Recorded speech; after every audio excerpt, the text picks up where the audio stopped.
ইব্রাহিম এমন কোনো আল্লাহর পূজা করি না, আমি ইব্রাহিম এমন কোনো আল্লাহর ইবাদত করি না যে আল্লাহ অন্ধ, আমি ইব্রাহিমের বিপদে আল্লাহ আমাকে দেখে না।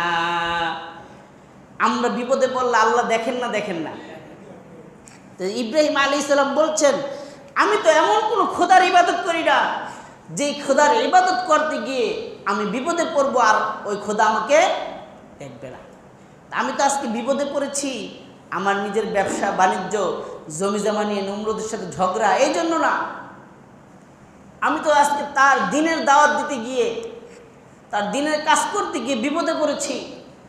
সুতরাং যে আল্লাহর দিনের কাজ করতে গিয়ে আমি ইব্রাহিম বিপদে পড়েছি, সেই আল্লাহর সহযোগিতা সাহায্য ছাড়া পৃথিবীর অন্য কারো সহযোগিতা আমার দরকার।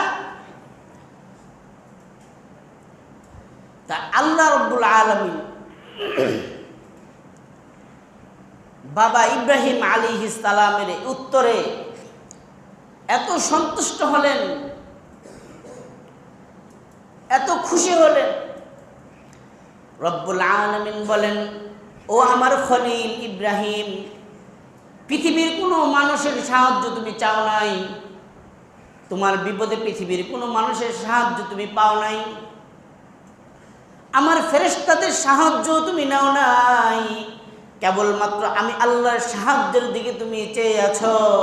সুতরাং আমি আল্লাহ তোমাকে এমনভাবে সাহায্য করব, পৃথিবীর কোনো মানুষ, কোনো ফেরেশতা তোমাকে সহযোগিতার কোনো প্রয়োজন নাই।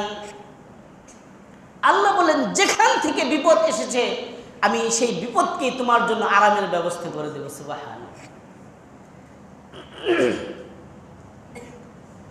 এক দার্শনিককে একজনে প্রশ্ন করেছে যে যদি চতুর্দিক থেকে তোমার উপরে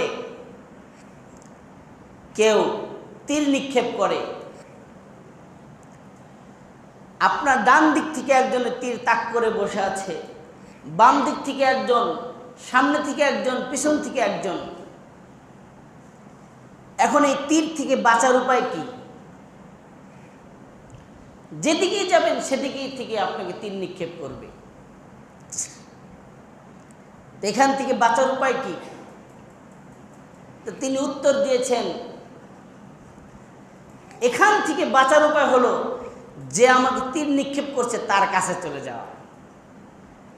যে আপনাকে তীর মারতেছে, আপনি যদি তার কাছে চলে যেতে পারেন তাহলে তার তীর আর আপনার গায়ে লাগবে না।